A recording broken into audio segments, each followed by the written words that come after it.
minasyaitonirrajim. Bismillahirrahmanirrahim. Assalamualaikum warahmatullahi wabarakatuh. Kelana Yuda Channel mempersembahkan cerita silat serial Gatra Bumi bab 2 episode yang kelima. Dan bila mana yang berkenan, subscribe, like maupun berkomentar dipersilahkan. Terima kasih dan selamat mendengarkan. Dengan menahan amarahnya, Putut Panjar segera menarik sepasang belatinya. Ia pun mengira dengan tanpa mempergunakan sebuah senjata pun maka ia akan mudah menaklukkan lawannya. Namun perhitungannya ternyata keliru, sebab lawannya yang dianggapnya sebagai seorang pemburu biasa kenyataannya mampu mengimbangi ilmu yang tanpa senjata itu. Pemburu itu menjadi berdebar-debar ketika Putut Panjar tiba-tiba saja di tangannya telah menggenggam sepasang pisau belati. Pisau belati pun digesek-gesekkan, ting ting ting ting, dan mengeluarkan cahaya bunga api memencar di sekitarnya. Hei Kisana, sebelum pisau belatiku mengelupas kulitmu, lebih baik kau berterus terang. Siapa kalian sebenarnya? Berkata Putut Panjar. Aku sudah mengatakan sebenarnya, namun kau malah tidak mempercayainya, jawab salah seorang pemburu itu. Benar, aku masih tidak percaya, sebab kau hanya pemburu, namun kau telah menguasai ilmu kanuragan, dan ada kemungkinan kalian adalah telik sandi yang menyamar, yang berada di pasukan khusus Mataram itu. Terserahlah, yang jelas kami telah membawa alat untuk berburu. Demit alas. Kau kira anak panahmu dapat menyelamatkanmu? Teriak Putut Panjar. Orang yang bersenjata busur itu tanpa mereka sengaja, tangannya telah siap untuk melepaskan anak panah di busur mereka. Tiba-tiba saja, Kiai Arang-Awu yang juga tidak sabaran telah memerintahkan Putut Rino untuk segera melenyapkan pemburu-pemburu itu dari permukaan bumi. Perintah itu betul-betul telah mendebarkan jantung mereka. Namun jumlah mereka yang lebih banyak dari kelompok Kiai Dahana maupun Kiai Arang-Awu membuat hati mereka menjadi mantap. Dalam hati mereka pun berkata bahwa lawan-lawan yang mereka hadapi juga manusia seperti mereka. Oleh karena itu, maka mereka mempunyai harapan bahwa mereka akan dapat mengalahkan atau setidak-tidaknya mengimbangi kemampuan dari kelompok Kiai Arang-Awu. Apalagi mereka sering menempa diri menambah kemampuan dalam olah kanuragan yang didapat dari padepokan mereka. Apakah kalian tetap dengan pendirian kalian untuk melawanku? Bertanya Kiai Arang-Awu sambil menahan kemarahannya. Benar, kami akan melawan untuk mempertahankan kiri, jawab pemburu yang sudah bertempur dengan Putut Rino. Apakah kalian yakin bahwa anak panahmu akan mampu menangkisku? Sebab aku dengan mudah akan dapat menangkis dengan pisau belatiku, geram Kiai Arang-Awu. Namun tidak seorang pun di antara pemburu itu yang meletakkan busur dan anak panahnya. Tetapi saat itu Putut Panjar yang sudah tidak sabar itu segera meloncat maju sambil memutar pisau belatinya. Ketika melihat Putut Panjar mulai menyerang dengan pisau belatinya yang berputaran bagai kitiran, maka sekejap kemudian anak panah pun satu persatu telah meluncur dengan cepatnya. Namun dengan kecepatan putaran pisau belatinya, Putut Panjar maupun Putut Rino mampu menangkis dengan memukul setiap anak panah yang mengarah ke tubuhnya. Tetapi kadang-kadang Putut Panjar dan Putut Rino juga menghindar dengan kelincahannya. Demikian pula dengan Kiai Arang-Awu. Ia pun dengan mudah menghindari serangan anak panah yang datang beruntun yang dicabut dari endongnya. Beberapa saat lawannya, pemburu-pemburu itu berusaha untuk melawan, namun tidak satupun anak panah itu dapat mengenainya. Namun demikian, pemburu-pemburu tersebut tidak ingin menyerah. Jika mereka kehabisan anak panah, maka mereka akan mencabut pedangnya sambil bertempur berpasangan seperti yang pernah mereka pelajari dari para prajurit Mataram yang berada di tanah perdikan tersebut. Tetapi ternyata di antara pemburu itu tidak sekedar mempercayakan keselamatan mereka kepada kemampuannya, karena ia mengetahui bahwa lawannya yang sudah agak tua bernama Kiai Arangawu itu memiliki kelebihan dari orang-orang kebanyakan di samping pengikutnya yang kemampuannya tinggi pula, yaitu Putut Panjer dan Putut Rino. Maka dengan demikian yang paling baik adalah berusaha mencari bantuan dari Padukuan. Oleh karena itu, di saat kawan-kawannya sibuk membidik Kiai Arangawu dan Putut Panjer serta Putut Rino, maka salah seorang dari pemburu itu telah melepaskan anak panah sanderan yang merupakan anak panah isyarat untuk meminta bantuan bahwa mereka berada dalam bahaya dan kesulitan. Demikian anak panah sandaran terlepas dari busurnya, maka suara dengungan yang melengking telah mengumandang seluas bulak panjang. "Dedemit alas!" teriak Kiai Arangawu. Ia sadar bahwa dengan anak panah sandaran itu menandakan lawannya akan bertambah lagi. Dari Padukuan tentu akan datang beberapa orang lagi, bahkan pasukan khusus yang ada di tanah perdikan Murai mungkin akan berdatangan pula. Kemarahan Kiai Arangawu tidak dapat ditahankannya lagi. Dengan wajah yang merah membara, ia mengerahkan kemampuannya. Sepasang belatinya seakan mencarkan api yang merah kebiru-biruan. Ia mulai menangkis sambil memutar dengan sepasang belatinya. Udara panas pun mulai dirasakan pemburu-pemburu itu. Namun pemburu-pemburu itu dengan lincahnya pula berloncatan menjauh sambil berpencaran membidikkan anak panahnya dengan terarah. Mereka membidikkan anak panahnya dengan perhitungan sebab mereka sadar lama-kelamaan anak panahnya akan berkurang bahkan habis. Sementara itu, panah sandaran yang mendengung dan meraung di langit meluncur dengan cepatnya ke arah Padukuan baru yang ada di ujung hutan itu. Namun, jarak Padukuan itu tidak terlalu dekat dengan area pertempuran. Maka dengan demikian, Kiai Arangawu itu tertawa. Dan kemudian katanya, "Kalian tidak akan dapat bantuan dari siapapun. Kalian lihat, jarak Padukuan itu tidak dapat dicapai oleh anak sandaran." Pemburu-pemburu itu menjadi termangu-mangu, namun mereka sudah bertekad untuk mempertahankan diri walau nanti anak panah yang terakhir tidak dapat menyentuh lawannya. Maka mereka akan dapat mempergunakan senjata lainnya, yaitu berbuah pedang yang ada dalam rangka serta masih terlihat tergantung di lambungnya. Melihat lawan-lawannya itu tetap dalam perlawanan yang berani, Kiai Arangawu menjadi geram. Semula pemburu-pemburu itu dapat dikejutkan dengan senjatanya yang memancarkan udara yang panas, namun semakin lama mereka justru menjadi semakin mampan dan berani. Pemburu-pemburu itu semakin lama justru semakin memencar ke segala arah. Mereka membidikkan anak-anak panah mereka dengan hati-hati. Dalam saat yang sudah pasti baru mereka melepaskan anak panahnya, walaupun mereka masih saja tidak dapat mengenai lawan-lawannya. Namun dengan demikian, Kiai Dahana tidak dapat memperpendek jarak untuk mengungkapkan ilmunya yang mengeluarkan udara panas itu. Jika ia melangkah maju, maka anak panah dari salah seorang pemburu itu pun menyambut dengan cepatnya. Seakan-akan senjatanya itu menjadi batas yang tidak dapat dilewati.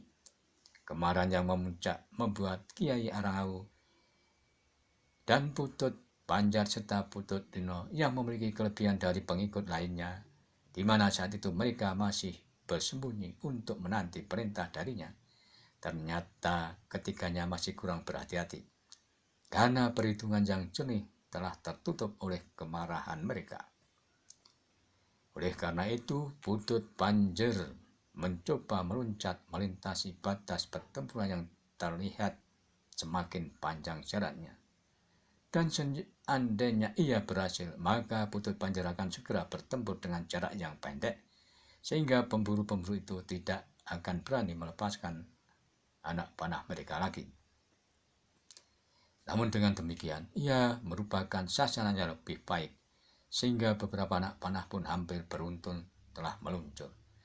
Ternyata pemburu-pemburu itu telah mulai mempergunakan perhitungan serta menyesuaikan yang satu dengan yang lainnya untuk menghemat anak panah.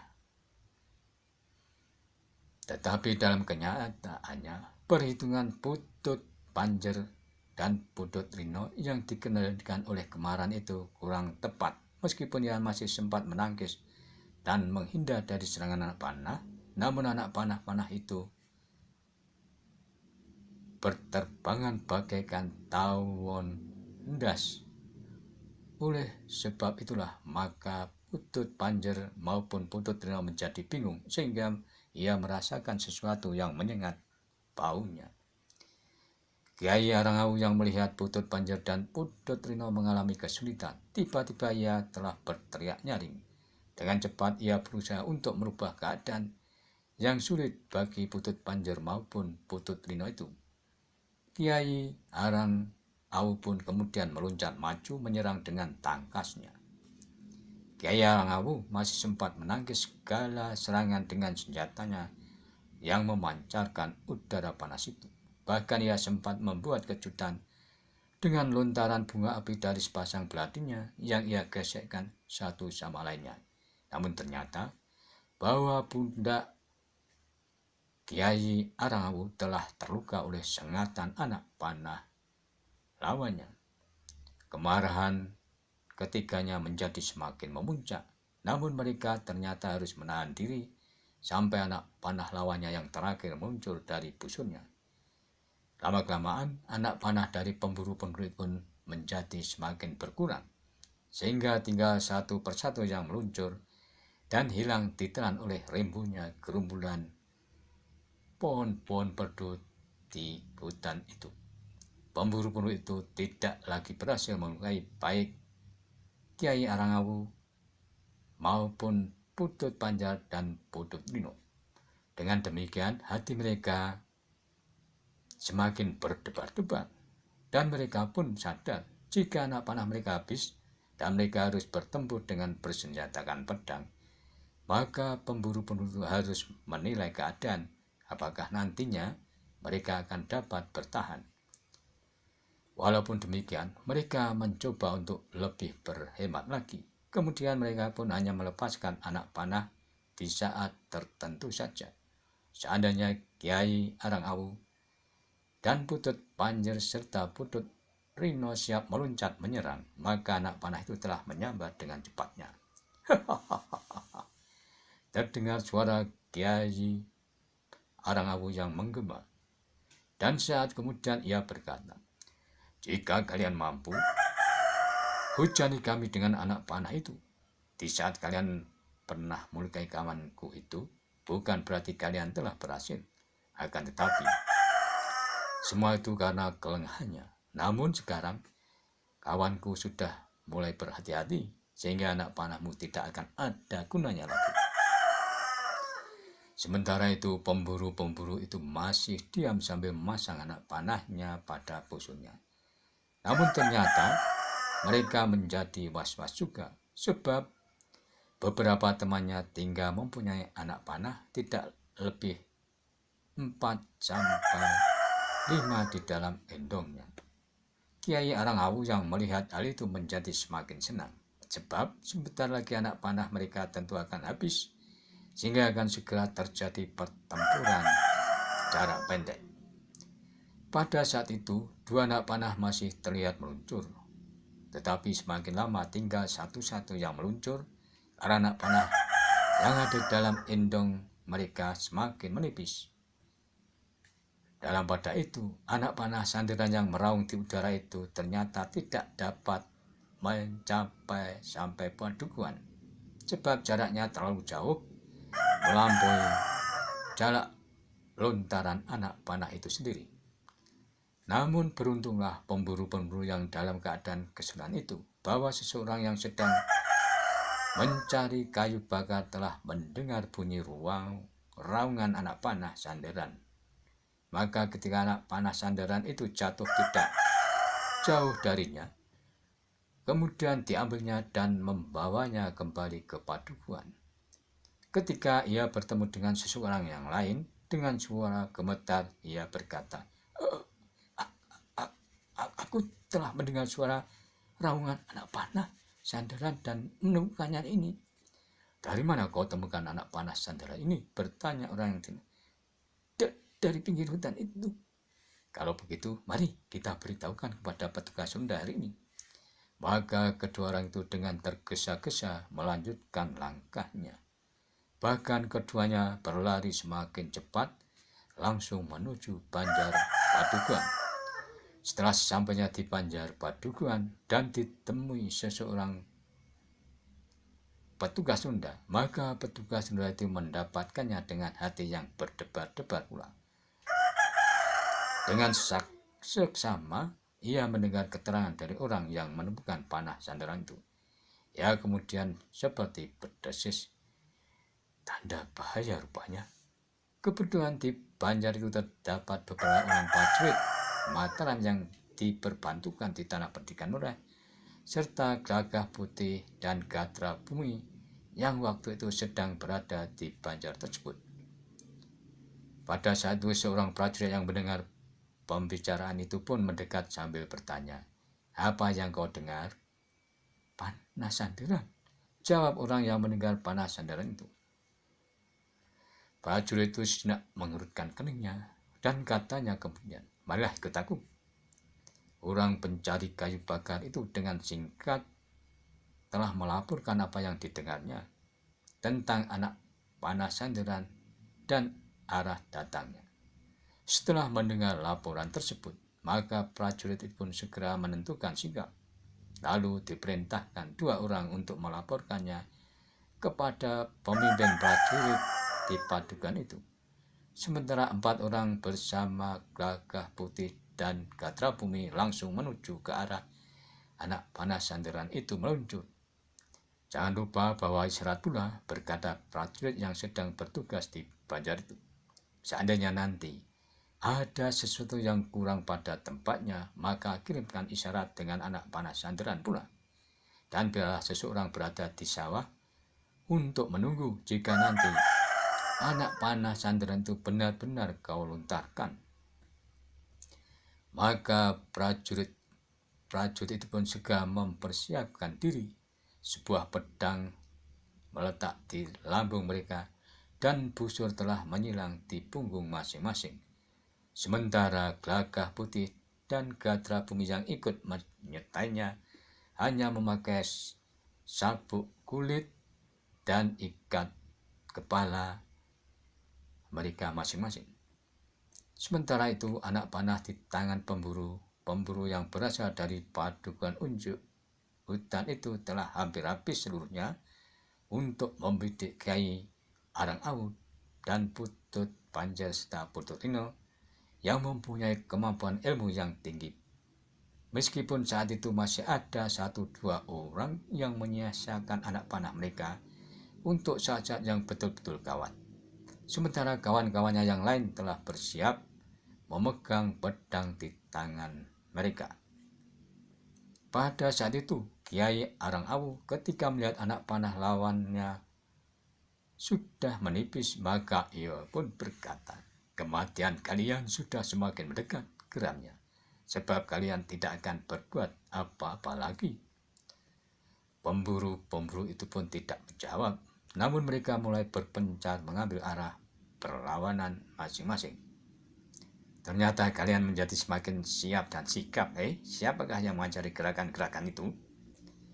Namun pemburu itu masih tidak menjawab, tetapi mereka pun memang merasa bahwa mereka menjadi semakin cepat menyesuaikan diri dengan unsur-unsur gerak yang didapat dari padepokannya dan dilandasi dengan watak serta sifat-sifat yang khusus, mereka siap melakukan perlawanan terhadap Kiai Arangawu maupun Putut Panjer dan Putut Rino.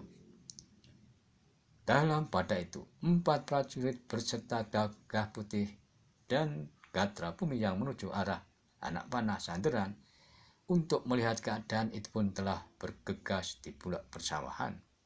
Tetapi mereka tertegun sejenak melihat beberapa ekor kuda melintas di jalan.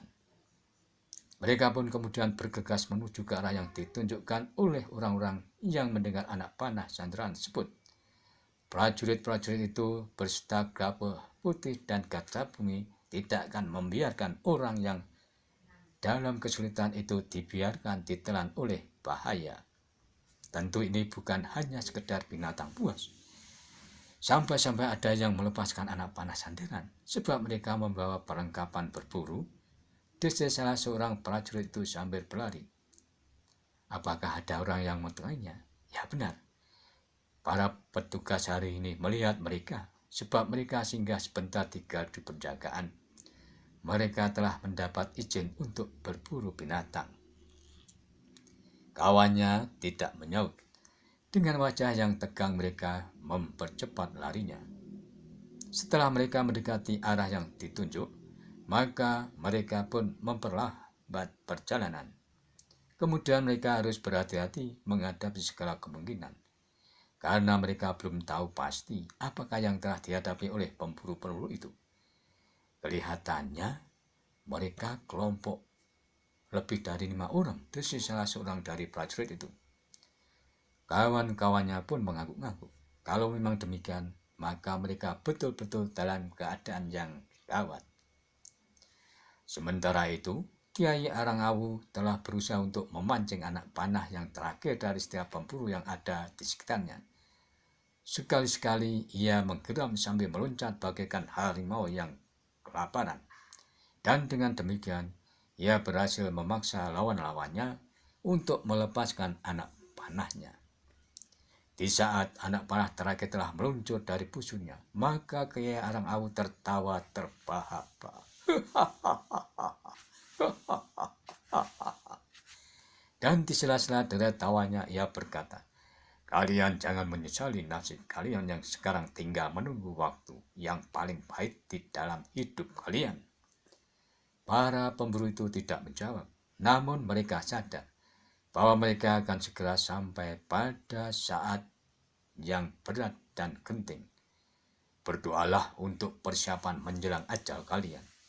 Seandainya kalian tidak berkeras kepala melawanku, maka hidup kalian tidak sesingkat ini, berkata Kiai Arangawu sambil tertawa. Namun kalian sudah berani melawanku, sehingga kalian memang harus mati seorang demi seorang, dan juga bagi siapapun yang akan menemukan mayat kalian. Sambung dengan jumbawanya. Para pemburu itu masih tetap berdiam diri, namun senjata mereka telah berada di dalam genggaman. Para pemburu itu telah meletakkan busur mereka, karena anak panah yang terakhir telah terlontarkan. Sejenak kemudian, Kiai Arangawu telah memperhatikan lawan-lawannya itu. Ia pun menyadari orang-orang itu memiliki sikapnya, telah mendapatkan bimbingan olah kanuragan dari seorang yang berilmu tinggi juga. Namun, Kiai Arangawu adalah orang yang memiliki ilmu yang tinggi pula. Meskipun lawan-lawannya itu jumlahnya 3 kali lipat, namun baginya orang-orang itu tidak akan banyak menyulitkannya bersama Putut Panjer dan Putut Rino. Kemudian katanya kepada Putut Rino yang diliputi hawa amarahnya, Kiai Arangawu telah menggertakkan kakinya. "Marilah kita akan membunuh mereka semuanya." Putut Rino dan Putut Panjer yang telah tergores luka oleh anak panah pada bahunya itu juga tidak dapat menahan diri lagi. Maka dengan serta-merta ia pun langsung meloncat menyerang lawan-lawannya. 2 orang pemburu dari paduan di ujung hutan itu telah menyongsongnya. Rupanya mereka telah saling berbisik bagaimana cara menghadapi 2 orang yang berilmu tinggi itu. Sehingga mereka bersepakat membagi diri. 2 orang akan menghadapi Putut Panjer dan Putut Rino. 4 orang sisanya akan menghadapi Kiai Arangawu. Sebab menghadapi Kiai Arangawu akan jauh lebih berat dari melawan Putut Panjer dan Putut Rino itu. Sejenak kemudian Putut Panjer dan Putut Rino telah terlibat dalam perkelahian yang sengit. Ternyata para pemburu itu di samping ilmu yang digunakan dari sumber dari Padepokan, mereka juga mendapatkan bimbing dari prajurit Mataram. Bagaimana untuk menghadapi lawan dengan berpasangan, sehingga dengan demikian keduanya mampu melawan dengan baik. Keduanya dapat menempatkan diri masing-masing sehingga Putut Panjer dan Putut Rino tidak segera dapat menguasai mereka. Kiai Arangawu masih sempat memperhatikan mereka sejenak, namun kemudian ia pun menggeram dengan marahnya. Diamatinya beberapa orang lain yang sudah siap menghadapinya dengan pedang yang sudah terhunus. Kenapa tidak segera kau bunuh saja kedua lawanmu itu? Teriak Kiai Arangawu yang sedang marah itu. Putut Panjer dan Putut Rino itu pun menggeram. Ia pun kemudian mengerahkan segenap kemampuannya sehingga kedua lawannya itu mulai terdesak. Ternyata bagaimanapun juga kedua pemburu yang melawan Putut Panjer dan Putut Rino masih belum mampu mengendanginya. Beberapa langkah mereka terdesak meskipun mereka telah bekerja bersama dengan sebaik-baiknya. Di sisi lain, 4 pemburu saling berpandangan. Mereka telah mempersiapkan diri melawan Kiai Arangawu. Namun karena kedua kawannya itu terdesak, maka salah seorang dari mereka pun segera terjun ke dalam pertempuran itu untuk membantu kawannya yang melawan Putut Panjer dan Putut Rino. Berempat, maka para pemburu dari paduan ujung itu agaknya mulai mendapatkan keseimbangan. Putut Panjer maupun Putut Rino harus mengakui bahwa untuk melawan ketiga lawannya, ia harus berjuang dekat, kuat tenaga dengan kuat tenaga dan kemampuannya. Namun pada saat itu, Kiai Arangawu yang melihat Putut Rino mendapatkan perlawanan yang berat, maka ia pun mulai bergeser. Ia melihat para pemburu lain yang sudah siap melawannya, tetapi baginya jumlah para pemburu tidak cukup banyak untuk mencegahnya. Apa saja yang akan ia lakukan? Sejenak kemudian, Kiai Arangawu pun maju selangkah demi selangkah. Kemudian ia tertawa. Di saat melihat lawan-lawannya itu berpencar, sambil menyeringai ia bertanya, "Hai, siapakah yang ingin mati dahulu di antara kalian?" Namun para pemburu itu tidak menyaut, tetapi pedang mereka telah teraju ke arah Kiai Arangawu. "Tangan kalian sudah mulai gemetaran," desik Kiai Arangawu. Namun lawan-lawannya itu bagaikan membisu. Mereka sama sekali tidak menyebut, tidak menyaut, dan yang terdengar adalah desah napas mereka yang tidak beraturan. Tiba-tiba terdengar Kiai Arangawu berteriak nyaring. Ia pun kemudian mulai meloncat menyerang salah seorang dari lawan-lawannya. Lawannya yang diserang oleh Kiai Arangawu dengan tergesa-gesa meloncat menjauh. Sementara kawan-kawannya maju setapak mengacungkan senjata mereka. Kemudian terdengar suara tertawa Kiai Arangawu yang menggelegar mengguncangkan jantung.